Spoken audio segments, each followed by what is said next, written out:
Hello, Ashley Welde, 15 Jennifer Lane.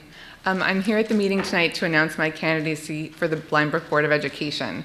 I'd like to talk about three things tonight. First, my background. Second, why I think I'd be an effective member of the board. And third, the things I think are most important for the board to address in the next 3 years. So first, my background. I moved to Rye Brook about 7 years ago with my husband and 2 children who are now in 1st and 3rd grade at Ridge Street School. I come from a very education-oriented family. My father was a psychology professor for 35 years and chaired his department for many of those years. He also served on the Board of Education in my hometown of Monroe, Connecticut for 15 years. My mother started a gifted program in my elementary school when I was in 3rd grade and turned that into a career as a Title I math aide, and she was president of her paraprofessionals union for 22 years. So I grew up understanding the importance of boards, administrations, teachers, and aides in the educational process.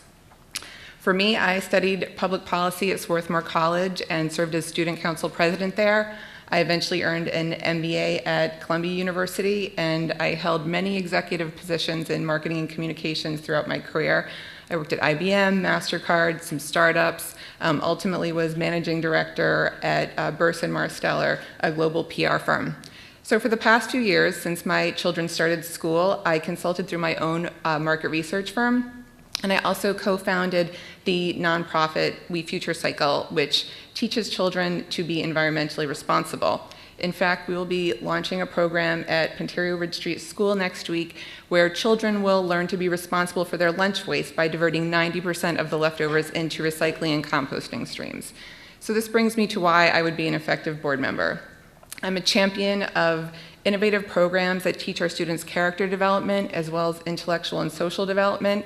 I work hard and collaboratively to bring those programs to fruition and am able to measure the success of these programs. Another way that I've shown leadership in the district is 2 years ago, there was an intense debate in the community about whether or not we should retain a PR firm that was costing the district $37,000 per year.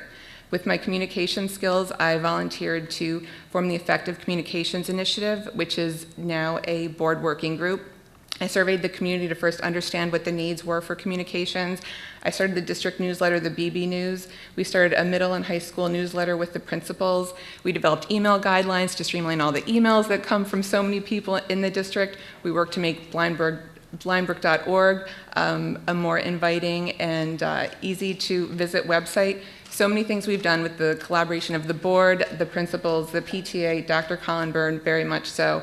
But I think I've shown that I'm able to collaborate and make progress in this district. So for things that I think will be very important in the next 3 years, obviously the superintendent search is going to be key. I would like to find someone who is very well versed in the education issues that we're facing today, is a great listener, communicator, manager, and has a penchant for innovative programs that we need to continually introduce into the district to make us competitive. Second, the budget will always be key. We have unfunded mandates, we have tax levy caps, and we will always need to be thinking about the budget no matter what decision we're making. And while we don't know every unfunded mandate or financial challenge that we may have around the corner, I believe that long-term planning, considering our strategic and fiscal goals, will help us navigate those challenges when they come to us. The third is advocacy for unfunded mandates. I believe that the board and the PTA have done a lot of work in the past years to communicate what these issues are to the community members. They've also hosted letter writing campaigns so that we can voice our opinions through our legislators. I think this is very effective, but I think we have to do a lot more education. I think we've been a little bit isolated from some of the impact, but down the road, if we don't take more action, we may have to cut some programs. Lastly, I think that innovation in our programming is going to be critical. I think the STEAM program that was presented at the last board meeting, along with the proposed Fab Lab, are the kinds of programs that we need to keep introducing at all grade levels from K through 12 so that our students are invigorated to learn and that they are getting the best education that they can here at the district. So in summary, in working on the communications, I've built great working relationships with the community, the board, the PTA, and I feel like that's Those are skills that I will bring.